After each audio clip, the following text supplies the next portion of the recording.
Hello everyone. I at least wanted to start out politically correct in this environment with all the viruses running around, so you can see that I was actually following our good governor's dictates to be wearing these masks.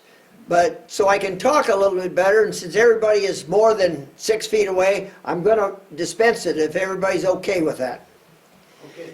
Now, I want to wish everybody a good afternoon. I want to welcome you all to a seminar on Montana government. Just to introduce myself to those of you who don't know me, I'm Ed Butcher. I spent 10 years in the Montana Senate and House, where I served in legislative leadership, being selected as a committee chairman every term I served in representing Central Montana, which is rather unusual. It was quite a load, but the important thing is I was able to observe the bureaucracy and the political maneuvering from the inside. And that's really the perspective that I'm going to be talking about today. Before I was a rancher and businessman, I also spent 10 years as a college history and political science professor. That's important because that's where I learned history and the true mechanics of our constitutional government, the American government as it was intended. Today, I want to introduce you to the real world of how Montana state government has grown from a $6 billion budget to a $13 billion spending of Montana tax dollars in 16 years. And I think that's important for people to understand. Now, here's your state capital. This is where the bureaucracy resides, and the deals are cut. That building is a heartbeat of the Montana swamp. Now, Donald Trump meets the real people as he battles to drain the big swamp in Washington, D.C. And of course, that big swamp in D.C. is where, as we're all generally aware, an awful lot of politicians fill their personal bank accounts. Now, how does the Montana swamp actually work? And I think this probably illustrates it as well as anything else. You can see the swamp creatures. Oh, what do we have here? This is the leader of the Republican, Democrat wing of the Republican Party. His name is Lou Jones. I'll refer to him periodically. He's the millionaire representative out of Conrad, and he loves control and power. This is one of his right-hand men. This is Eric Moore. He's out of Miles City, representing a very conservative district, and he's Lou Jones's right-hand man. Then we have this little guy over here. This guy comes out of Sydney. His name is Crowder, and we'll talk a little bit more about him as time goes on.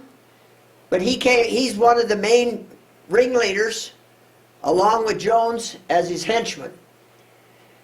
And then, of course, the real turncoat is Nancy Balance. She's a representative now running for the Senate in the Bitterroot Valley. She started out as a Tea Party person. She is now one of the ringleaders of pushing Jones's deals he's cut with Governor Bullock. Governor Schweitzer began with, and then Governor Bullock. So these are the characters that make up the swamp. Now, I can't really fill the shoes of the guy that I'm replacing, Donald Trump, because he's the master of cleaning the swamp. But I'm making a little effort here. We'll see what we can do with it. Now, how does this swamp really work?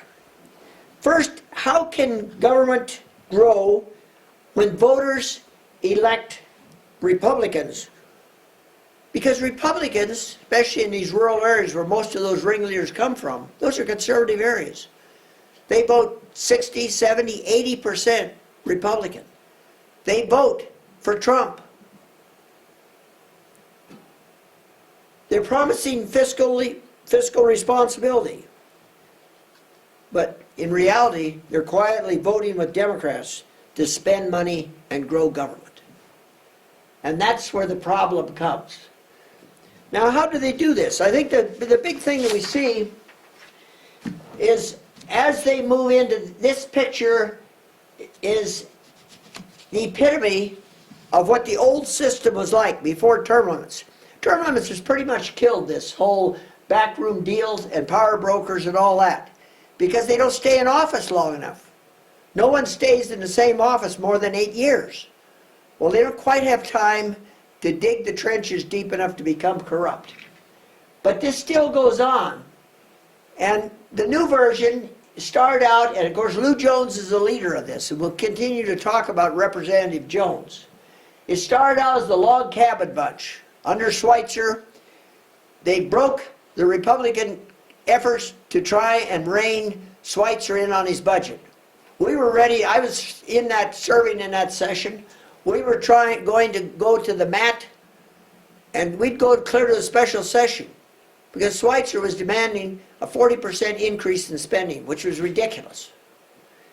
And to put this in perspective, before Schweitzer, government always grew. It just historically grows.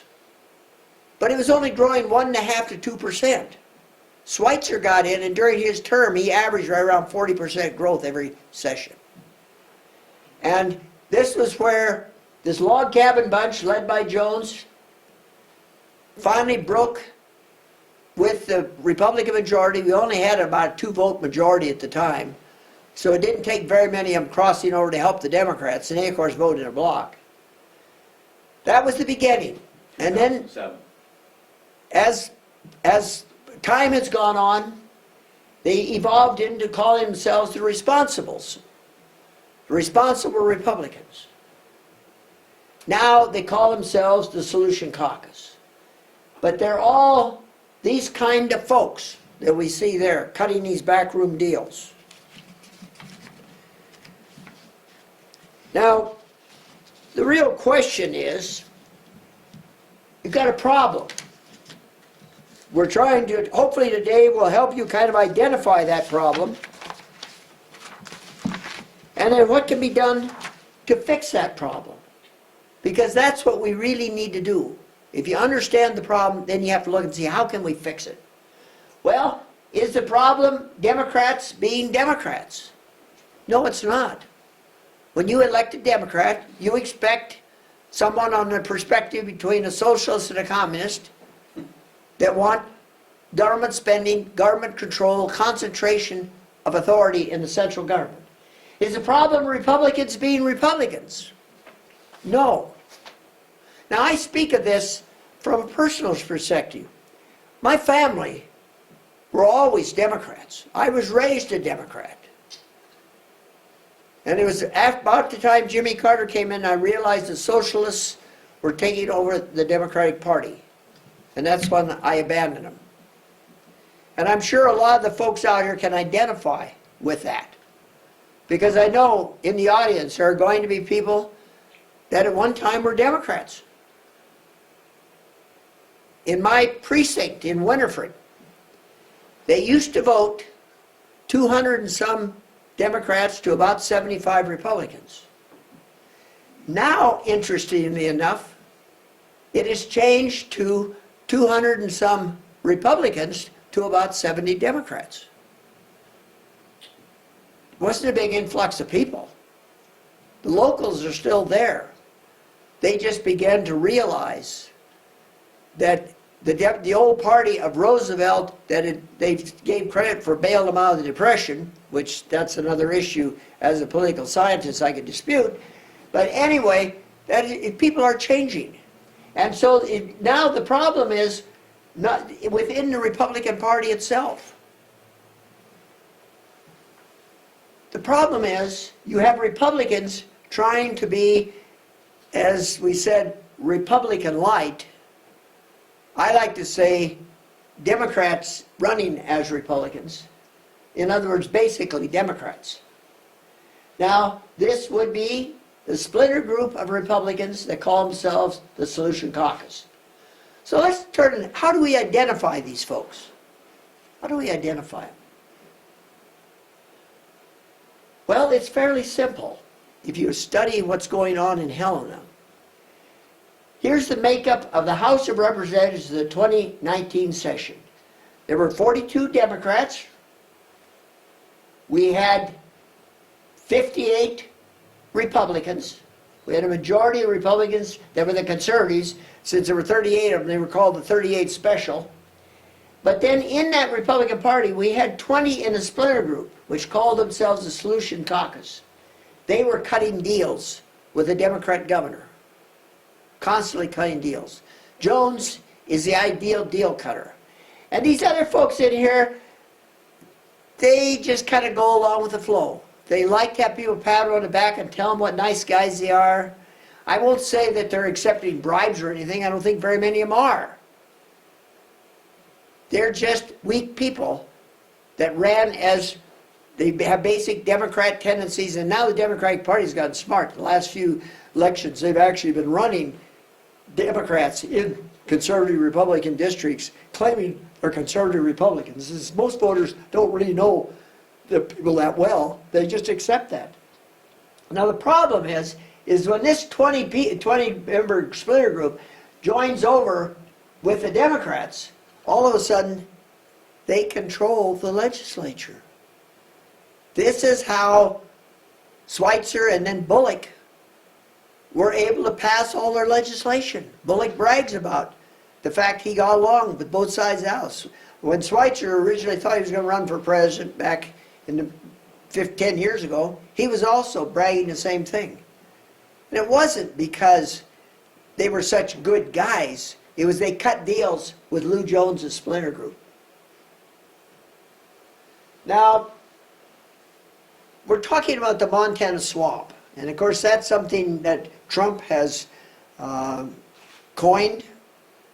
I think Trump is very good at naming things. He names people, you know, Sleepy Joe, you know, whatever the case may be. And they fit, and they stick. And the swamp is a very good description of what goes on in Washington, D.C.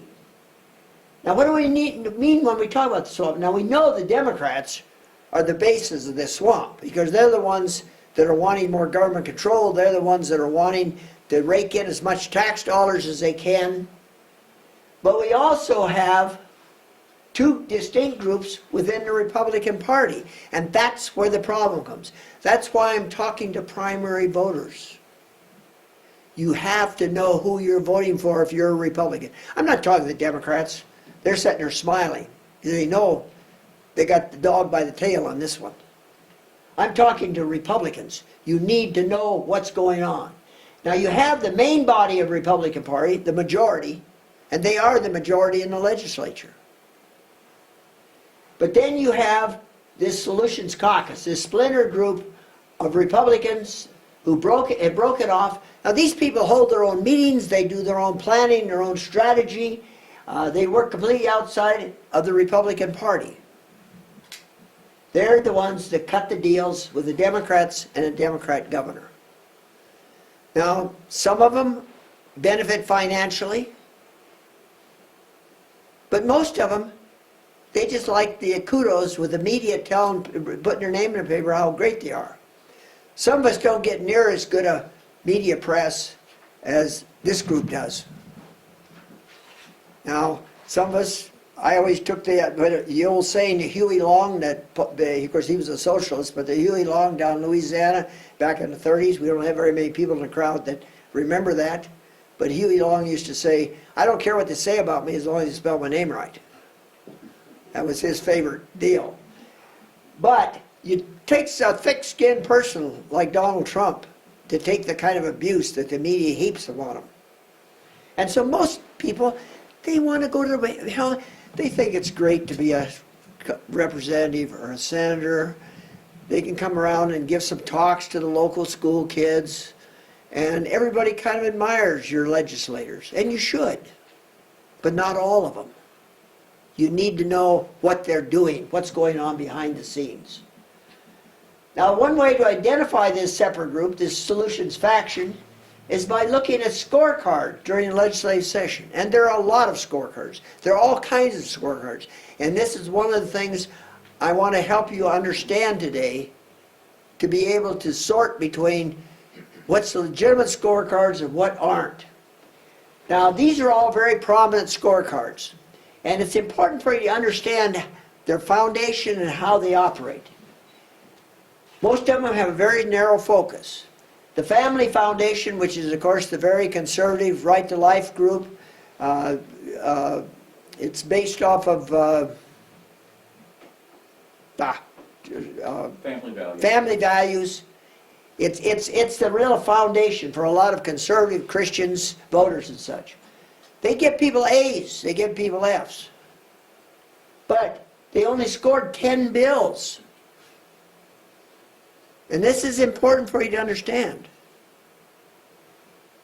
Montana's for limited government, a very, very solid conservative group that's upset with the growth of government and increase in taxes. But again, they only had 10 bills that they scored to people on. The Montana Farm Bureau, these rural areas, everybody looks at the Farm Bureau. Oh, this guy got an A from the Farm Bureau. He's one of their top people. What did they base that on? They based it on 18 bills. The Montana Chamber of Commerce. Now, they had 25 bills. They have a lot more special interest groups within it they're concerned about. So they scored on 25 bills. The Montana Contractors Association, this is probably very outside of the educational lobby. The Montana Contractors Association is probably the strongest lobby in Helena. You know, the oil companies and the rest of them, they don't even hold a candle to the teachers union and the educational bureaucracy and lobby and the Contractors Association. You got to remember, the Contractors Association are getting millions and millions of tax dollars for their road projects, for their building projects. There's a lot of money going through that people in Helena handle, that people who are, and there's nothing, I mean, somebody has to build the roads. If they're done fair, I don't fault them. But they're obviously going to have a good lobbying group over there. And they're going to be really leaning on legislators. Now this, the fact of these few bills and what is going on, this is why a website called Legistats was developed to try and cut through the BS and actually identify where these legislators are voting.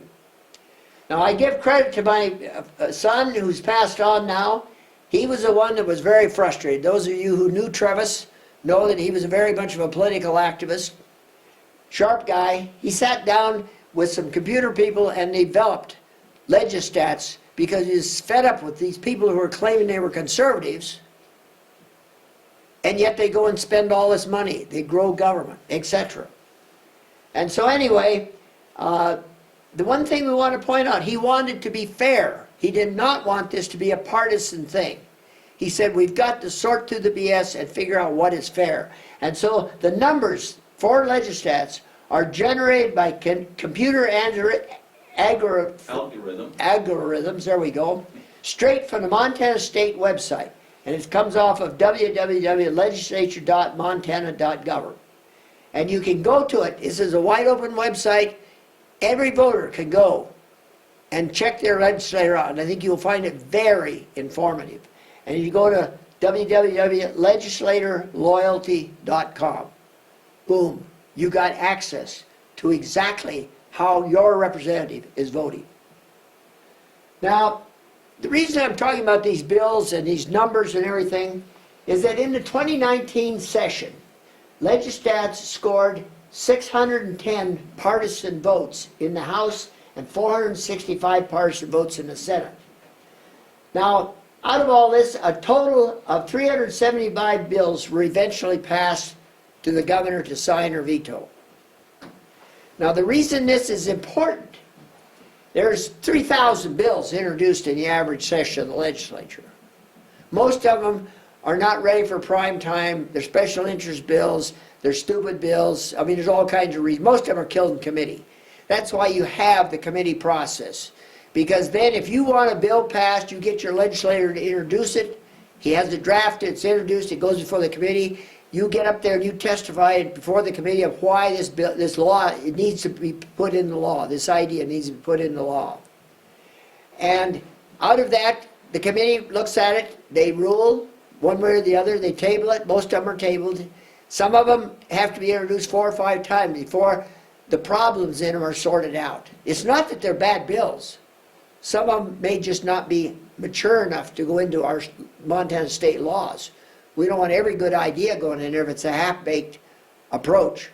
And so most bills don't get passed, most new ideas don't get passed the first time through the legislature. Usually they go in 2 or 3 different sessions before they finally get sorted out that the legislators are comfortable that they're actually needed. Now, the one thing I want to emphasize, because of course, as you can imagine, when I start going around the state giving this presentation, and I want to give credit for this presentation to my sidekick here, Lonnie Bergstrom.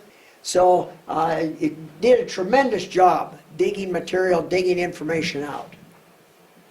Now, the thing with this, what Legistats does is it identifies legislator loyalty to the Republican platform, to the Republican leadership, the Republican majority. It does not cherry pick bills. Those other groups, they have 10 bills, they have 18 bills. They're cherry pick bills. They don't reflect the overall voting patterns of legislators. The other thing I want to emphasize, because we're getting quite a little criticism from, obviously the swamp is not real happy with what I'm doing. And all the legislators are scored on the exact same votes. And the way these, we'll mention it several times, the way these votes are selected to whether they're partisan or not, if 50% or more of the Republicans vote one way and 50% or more of the Democrats vote the other way, that's considered a partisan bill. It can be a partisan Democrat bill, it can be a partisan Republican bill. Well, what Legistats does is it, through the computer going into the website, it pulls all these votes out and it identifies the Republicans who cross over, well, it identifies all the voters, we're talking about Republicans, that cross over and support the Democrats voting against the Republican majority. Because the majority of the Republicans voted one way, these guys vote the other way with the Democrats. There's no special interest group influence. They claim that, oh, it's all been, jimmied around and worked on. It's not true. There's no special interest. There's no lobbying influence.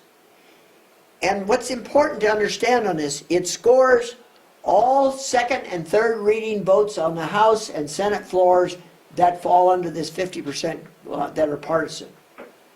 Now, the reason this is important, any of you who follow politics probably, you'll run into a legislator and you point out and say, I supported that bill. Oh yeah, I voted for it. And then he'll go to you and you say, I was opposed to it. Oh, I opposed it. Well, now how can a guy oppose and support, claim he's opposed and support the same bill?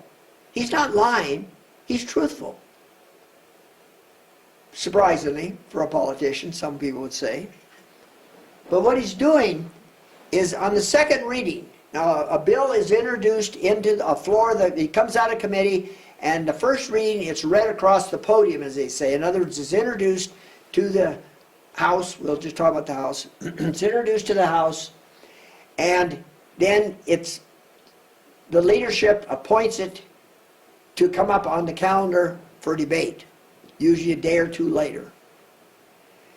Second reading is where the bill is debated on the floor. And how this works is a person in favor of the bill out of committee and a person that was on the committee that heard that bill and heard all the testimony of all you folks that went to Helena to testify, for or against it.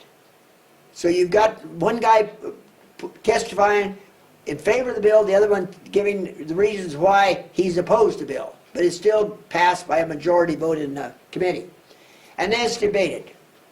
And in the House, each legislator is restricted to 3 minutes of debate, so you don't get drug out long-winded because they got a lot of bills to go through in a given day. And you're only supposed to speak on it once.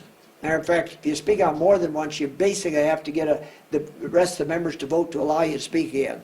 They have to suspend the rules. So anyway, that's where all the action goes.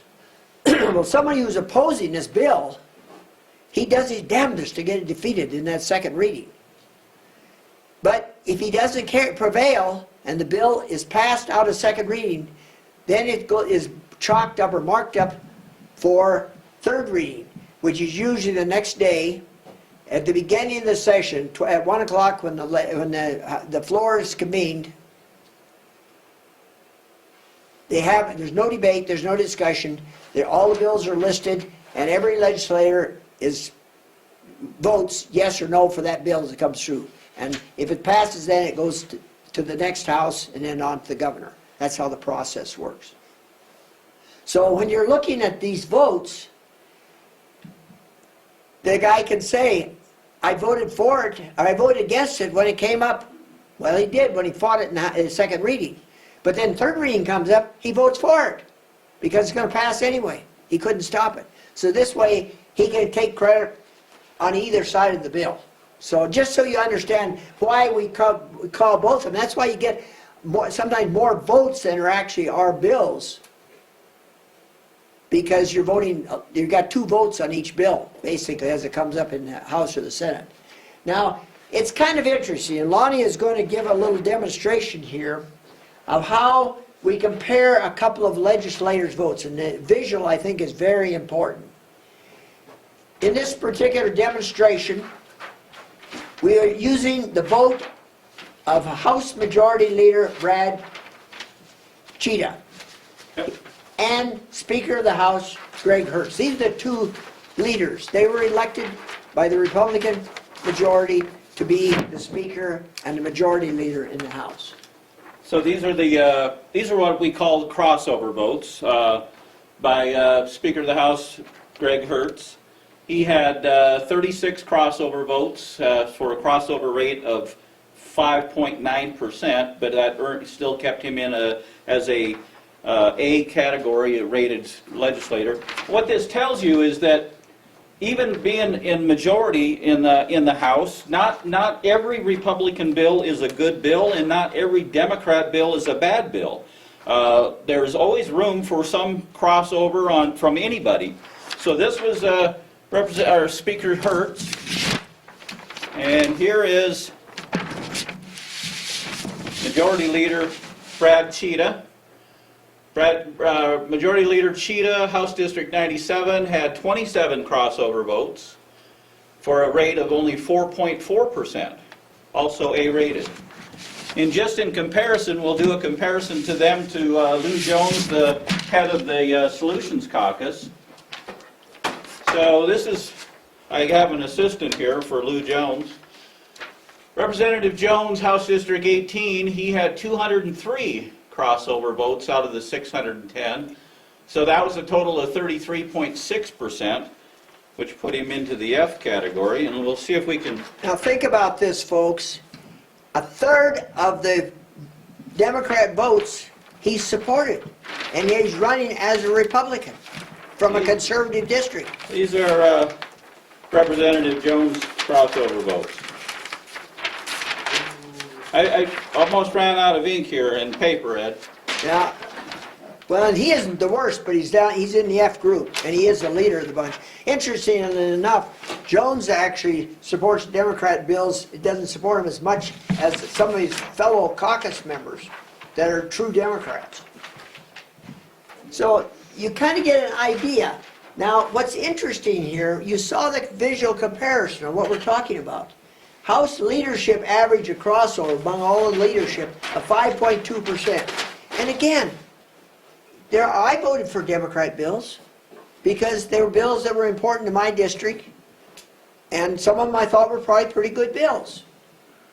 People have differences of opinion. We don't expect people to lock and vote 100%. Now the Democrats come real close to that because they don't tolerate much crossover. They get hammered on real heavy. Okay, 610 votes were partisan votes. And here's how the 3 groups voted. You had the Democrats crossing over to vote at a rate of 5.5% of the time. So the Democrats do cross over and vote for some Republican bills. You'll have guys like Jimmy Keene, a strong Democrat out of Butte. For infrastructure and energy development, because he wants jobs, he will cross over and support a Republican bill supporting energy development and such, opposing his Democrat majority, which are comprised of radical environmentalists and socialists and the rest of them. So there are people on the Democrat side that do cross over in certain instances and support it. Now, the 38 specials, they're called, the conservatives, which are the majority of the Republicans so far. And that's why we're out on this tour, because Jones's crew is trying to defeat a bunch of our strong conservatives to bring in his Democrat Republican people in some Republican districts. But the 38 special, the conservatives, this is the most conservative of the Republicans, they still crossed over an average of 8.7% of the time. In other words, when they talk about reaching across the aisle, you listen to Bullock and the rest of these morons talking about, oh, why don't we reach across the aisle? And you get a guy in the car, how come you guys can't get along? Well, it looks like the Republicans are doing their share. They cross over almost twice as much as the Democrats do. That tells you why we've got problems in growth of government. Now let's go to the Splinter group, the Splinter Faction that Jones leads. They average 36.1% of the time, and several of their members cross over more than 50% of the time supporting Democrat bills. Now do you know why we've got a problem in government in Montana? Now do you understand, starting to get a picture of how this swamp actually works? Now the members of this Splinter group, the Sushan's Caucus, were 4 times more likely to vote with the Democrats than were the majority of the Republicans. Now you think about this, 4 times. They stabbed their fellow Republicans in the back. They voted 6.5 times more with the Democrats than the Democrats voted with the Republicans. So much for reaching across the aisle, right? Now, we want to throw a little example, because Jones's faction has been beating us up on the face, some of these media platforms pretty heavy, claiming that we're being unfair and whatever. So this is an example of a bill that wouldn't be scored. See, they claim we should be scoring every bill, which of course waters this whole thing down. So you lose the fact that the big spending bills are partisan bills. Now this is an example of a bill that the computer would not pick up because it passed 100-0 in the House and 50-0 in the Senate. In other words, every legislator passed it. Well, what kind of bills make this up? Well, here's a classic example. They changed the effective date of a law. Nobody's in disagreement with that. And an awful lot of bills that do go through the legislature are bills, maybe not quite that simple, but very similar to that. They're bills that nobody opposes. They're cleaning up language. They're cleaning up bad bills that are improperly written. There got to be a lot of problems, so they came back in and they reworked an existing bill in the book. The laws in Montana are constantly being reviewed and reworked, because sometimes what they thought was a good intention had unforeseen consequences. And so consequently, they're constantly working on it. Well, most of those go through without any problem. Now here's an example of a bill that was scored by legislats. Only 3 Republicans voted against this. This was a Second Amendment concealed weapons bill. Now, it takes a pretty gutsy Republican coming from a conservative area to vote against your Second Amendment rights. But here's our favorite one, Representative Geraldine Custer out of Forsyth. She's a great Democrat. She votes for the Democrats virtually all the time. Representative Grubbs out of Bozeman, and Representative Durham, where was he from? Libby. Out of Libby. Representative Durham out of Libby. Now Libby should be a conservative area. But here again, the folks up there, I'm sure he goes back to Glad Hands and buys them coffee and beer and whatever, and they vote for him. He's a nice guy, right?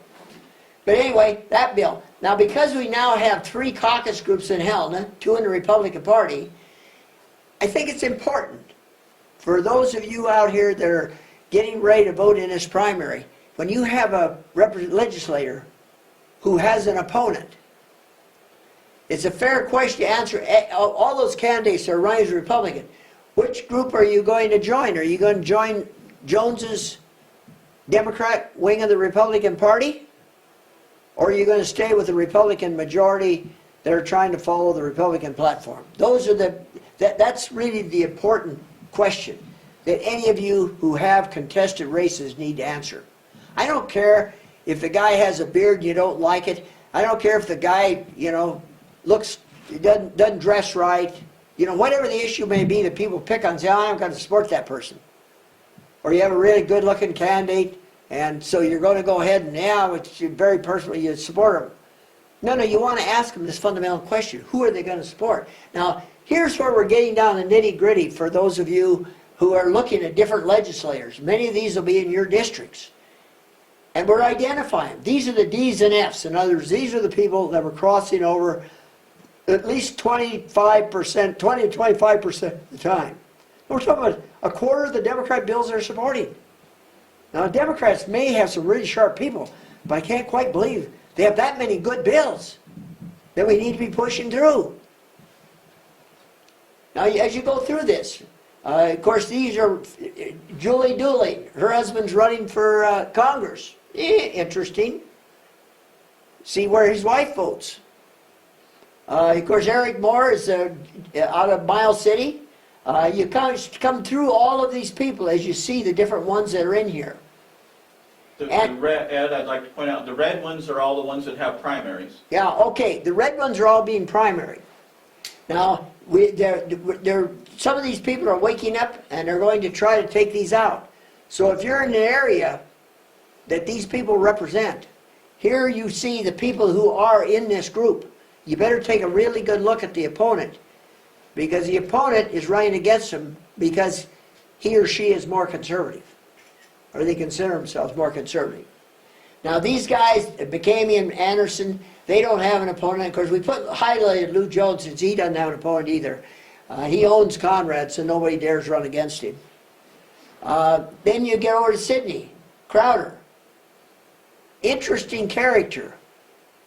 This guy went to Liberty University, and those of you who are familiar with the private Christian schools know that that is one of the most conservative of the college universities. It's a big university back in Virginia. What's interesting is Jerry Falwell, the founder of that group, was one of the first of the evangelicals to come out and support Trump. Everybody thought he was crazy. How can you support a guy like Trump? Well, he had an insight into Trump. Well, this Crowder went to school there. He should be okay, right? He comes to Sydney as an attorney. He's telling everybody he becomes chairman of the Central Committee, gets very involved in politics, convinces everybody he's a good, solid Republican. The problem was when he was at Liberty University, he organized the Young Democrats. He was the head of the Obama re-election group at Liberty University. Now, at Liberty University, they probably met in a closet. I can't imagine there being that many left-wingers going to Liberty University. But it tells you about the character of this guy. And he's representing Sidney, Montana, that votes 80% Republican. Okay, Nancy Balance, Bitterroot. First couple sessions, she was okay. She was voting with the Republicans. Then she ran for Speaker of the House. The Republican majority didn't elect her to that leadership. She gets mad, and all of a sudden she joins Jones's faction. And so she has been one of the top crossover people. And she's actually on the Appropriation Committee as one of Jones's main leaders. Now she's important because, as you see, she's in red. She has a primary. She's running against one of the very, very strong conservative Manzella. Manzella has a great record in the legislature. And they're both in the House. Now they're running for that Senate seat. So those of you who are in the Bitterroot need to sit and really analyze this vote. And be careful you don't get sucked in by Nancy's fancy talk. Ed Buttrey, of course, is a trust baby out of Great Falls. He's one of Jones's key people. He's Bullock's big boy because he actually sponsored the Medicaid Expansion bill, which was defeated in a general election vote. I mean, the voters of Montana turned it down by what, 50-some% overall? 53%. Yeah, they turned it down. And yet here's a Republican carrying, that's where they're reaching across the outcomes. And Bullock was running for president, bragging about how he could work with Republicans. Well, he was working with Democrats who happened to be running in Republican precincts. You get down to, now Walt Sales is no relation to Scott Sales, who has a very strong conservative record, but he's a rancher, farmer down there in the Bozeman area, Gallen County, that's running for, actually I think Scott Sales is old seat he's running, because of the name like Sales, the guy keeps getting elected. His voting record's horrible. Here you get into, down in that Dillon area, Ray Shaw. That's a Republican area. We've had some fantastic conservative legislators represent the area. Frank Gardner is the only ones over in the Bitterroot, the Flathead. He has a terrible record over there. He again has an opponent, Jerry O'Neill. Jerry O'Neill, who served off and on, in a very conservative guy who's out of that Flathead area. And then, of course, you get down to Bruce Grubbs and Geraldine Custer. These are the two down at the top. Tom Welch is out of Dillon. 80% Republican, and people down there even know his family's all Democrats. He's Democrat all his life. But he gets elected. He and his buddy Wellborn, who's the senator out of that area now. Anyway, this gives you an idea. As you look at Legislature, you go on to legislatorloyalty.com, you'll see the first column that you see when you pull them up are the Republican votes that or partisan bills that they supported. The second column are the number of bills or votes that they crossed over and voted. So just to give you a little bit of a feeling, and then of course they have the D through the F down below here, so the rating. So anyway, now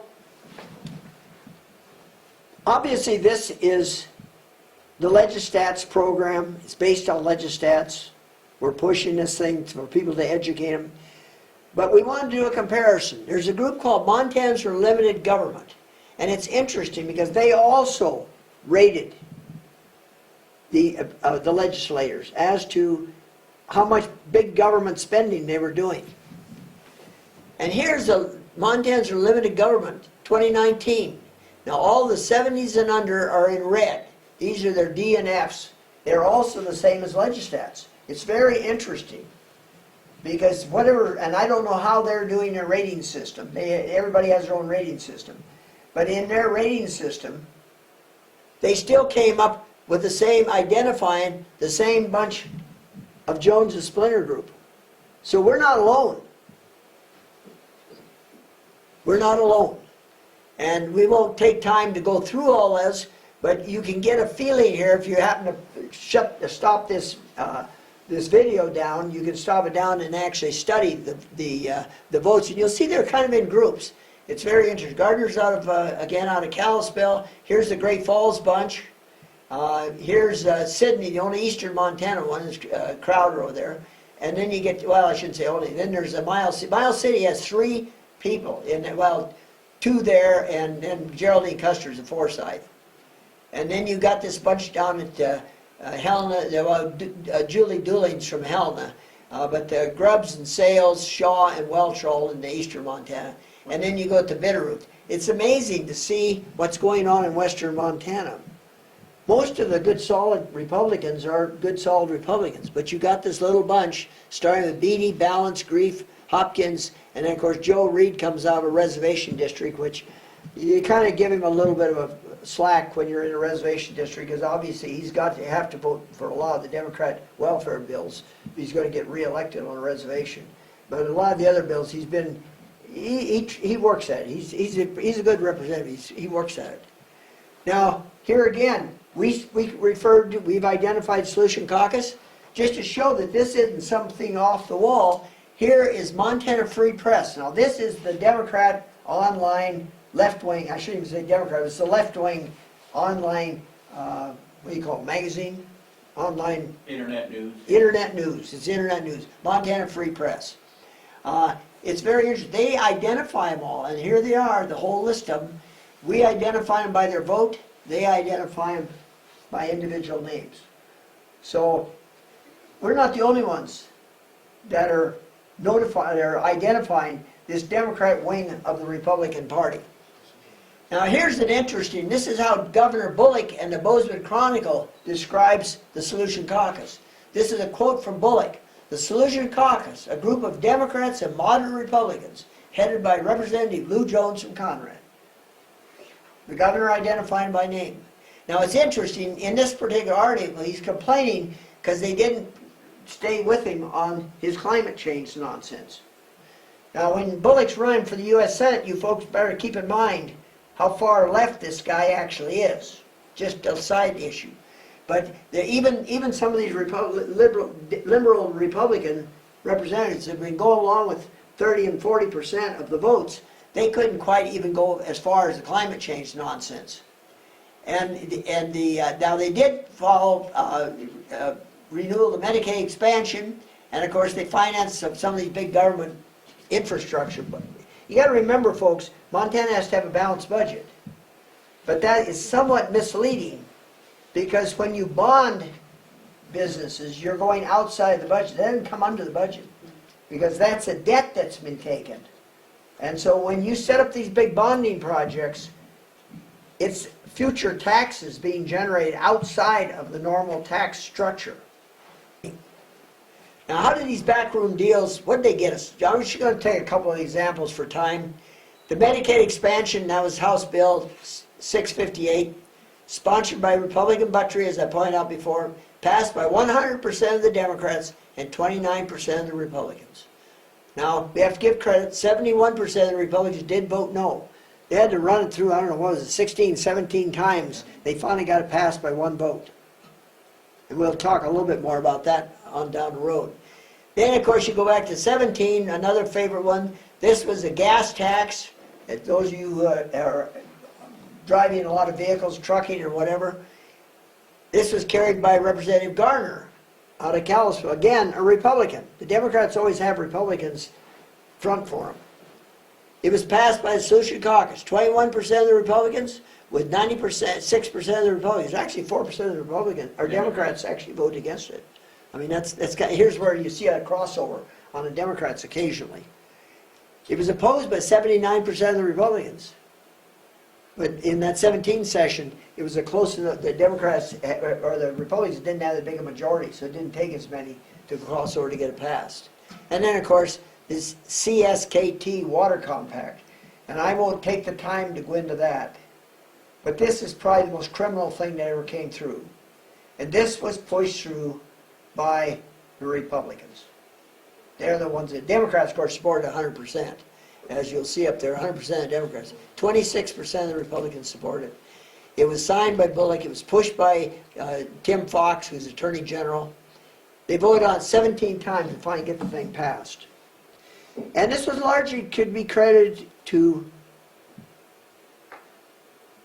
Representative Congressman Rehberg. Because after he got defeated for election to the Senate, he became a Washington, D.C. lobbyist. And the word is that money filtered through the tribes, probably a lot of international money from environmentalists and such, filtered through it somewhere in the neighborhood of $3 million. Now we also have to give credit to where credit's due. This is the problem of the Farm Bureau and the stock growers. They followed the advice of their left-wing lawyer who claims to be a property rights, a lawyer out of Bozeman named Hertha Lund. She was the one that they worship her. They think she's a great genius. And her law firm, it's reported, got $90,000. I don't know that for a fact, but that was what the rumor was for getting that through. So this is a swamp we're talking about, folks. When we're talking about draining the swamp and addressing the swamp in Helena, you're starting to see where this swampy stuff starts coming down. And most of it in our state is because of the Republicans. New York, it's because of the Democrats. California, it's because of the Democrats. But in Montana, it's because of this wheelin' dealin' splinter group of Republicans that are following the ace wheeler dealer who is Lou Jones. Now, I'm just going to take for a minute to get this explanation so you can kind of follow through where we're talking. Montana had a Medicaid expansion on the ballot, so the voters all got to vote for it. The Montana voters voted down Medicaid expansion. And of course, there's a lot of stuff in this Medicaid expansion, including taxpayer-funded sex changes and abortions can fall under this, just for those of you conservative folks that have some issue with that. Now, you want to keep in mind, there were only 5 counties that voted for Medicaid expansion: Missoula, Silver Bowl, Glacier, Gallatin, and Lewis and Clark. All Democratic counties, right?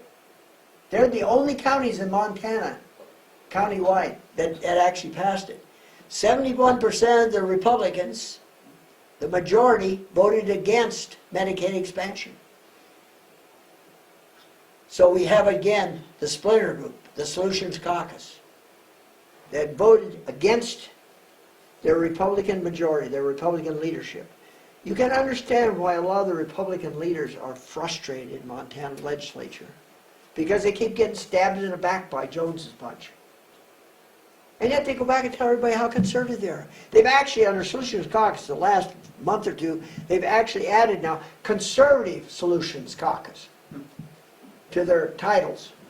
So I guess there may be some people out there dumb enough to fall for it, but there we are. Now, with the last comment on this Medicaid expansion, Senator Daines criticized the state of Montana during a Senate subcommittee hearing, saying its policies of Medicaid has made it more at risk to abuse and fraud compared to a lot of other states. Well, the state administration is run by Bullock, so what can we say? Now, he made his comments after noting the U.S. government improperly spent $36 billion in fiscal year 2011 on Medicaid expansion. And the audit has shown errors in income reporting for people eligible. You got to remember, Medicaid expansion only took in single, young, able-bodied folks. Nobody's worried about Medicaid not there. We're fine. Medicaid's going to take care of somebody's disabled, older folks. There's a lot of people that there's a reason for Medicaid to help maintain their lifestyle, or their some quality of life at least. Well, we're concerned about it, and what the opposition to Medicaid expansion was, why should 20-year-old, 25, 30-year-old able-bodied people that refuse to get a job be getting covered with Medicaid? Is that logical? Just a thought I'd ask you. Now, since I'm speaking basically to a Republican group out there, if some of you Republicans get concerned, what can you do about it?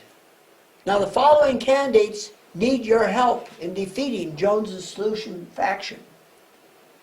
We need people to get elected that will bring conservative principles back to Helena politics.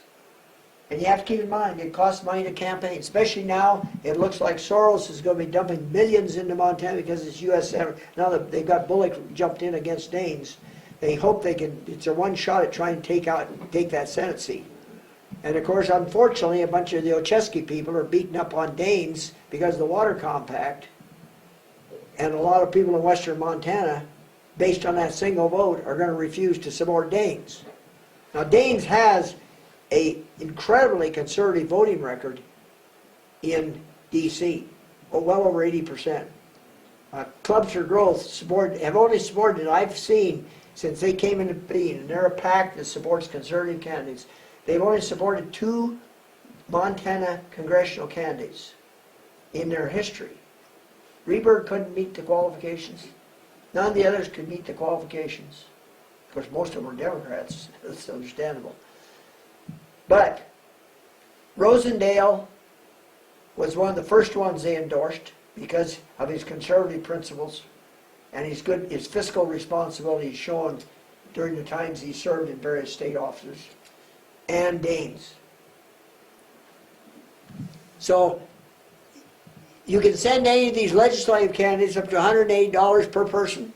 So if you get your 10 kids, they can each send $180 if you got the money to do it. It's useful. But even 25 or 50 bucks sent to these candidates help if enough people give. And what we've done is in this primary, we want to show who the important candidates. We're not listing everybody. These are ones who have primary opponents. So there's a lot of good conservatives that aren't listed here because they just don't have, they're running unopposed. They don't have primary components. here you start down the list of them. House District 6, House District 7, House District 9. Now that one is an incumbent that's being challenged, right? Yeah. These are open seats here. These are ones that Jones has filed people against. Against the red ones are incumbents that have a challenger. The ones in black are just actually conservatives challenging probably incumbents on the Solutions Caucus. Yeah, some of them are challenging incumbent Solutions Caucus people, the ones in black.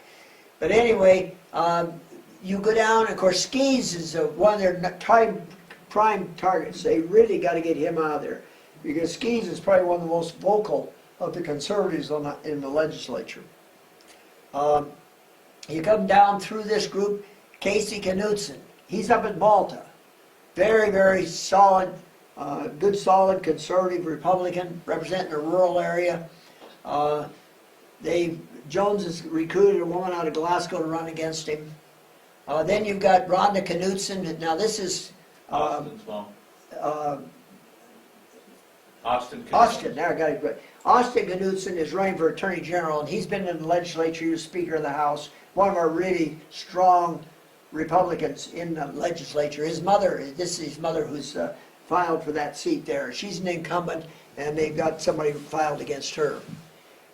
Brandon Lear is very important because he's the one that's going against Crowder and Sidney. That's an important seat to win. Phelan. That's Alan Doan's termed out seat. Yeah, this is a termed out seat. There's 4 running that in there. Yeah. Yeah, 4 different ones. This is apparently the more conservative of the bunch. Jerry Schillinger is a very critical election. If you know people in that circle, from Circle, Jordan, all the way over to Broadus, if you know people in that area, get on the phone and talk to them. Because Jerry Schillinger is a CPA, and his background, for quite a while, he's a big farmer up in Circle. He'd been farming for years, but in his first life, he was actually a certified public accountant for a number of years before he took over the farm. He understands numbers. We need him in the Appropriations Committee in the House. You can go on down, you can see these are the Bozeman folks here. Here you got down, Ravendahl, excuse me. Ravendahl is running against Joe Dooling's wife, and she has a horrible record out of Helena. So, you know, you need to look at, and then of course, De Beers has got somebody filed against him too. Go ahead and move the next one. Then we have, these are the other House seats, 85, 86. Manzella's old seat, 85. Replacement for Manzella, who is running for the Senate. You got 86, he's running against Beatty. He's running against Beatty. Beatty's one of the Jones's staunchest supporters. You got 88 is Balance's old seat. She's got somebody in there that she's trying to get yeah. around. This is an important one to knock out one, and it'll be a Jones supporter that she's running against. And then Jim Cruz and Stevens. Running against Grief. Yeah, Grief is another one that has a very poor voting record. Now you look at the Senate, Carl Glimm is of course running in Columbia Falls, and of course we've been talking about Teresa Manzella that's running against Nancy Balance over there in Bitterroot. Very important. These are very important seats to win. Gary Perry has come back. He served in the Senate when I was in the Senate, way back in 2000. He was in the early 2000s. He's now filed to run. Whose seat is that he's filing against? It's Scott Sales' old seat. Okay. He's running against Walt Sales. Walt Sales. Yeah, he's running against Walt Sales, he's came Senate from. District 35. What's that? Senate District Yeah, 35. Senate District 35. Okay, these are the conservatives in these races. Do we have any, go ahead. What is the Solutions Caucus? Elect more conservatives in the legislature, real Republicans to follow the party platform. Elect a Republican governor will put a stop to this. And we want to point out, gubernatorial candidate Tim Fox is endorsed by the Solutions Caucus. If we have a Republican governor, then the Solutions Caucus loses a lot of their power for cutting deals. If that governor will stand with a Republican majority. Solution Caucus actually would prefer to see a Democrat elected. I would not be all surprised to see them if Fox loses in the primary for them to vote or support the Democrat in general election. So that's where they have the most power, when they can cut deals. Thank you all for joining us in this little seminar. I would entertain questions anyone has, and I would ask you that are picking this up on the internet or Facebook to pass this around to help educate people as to what's going on in the Hell in the Swamp. Thank you very much.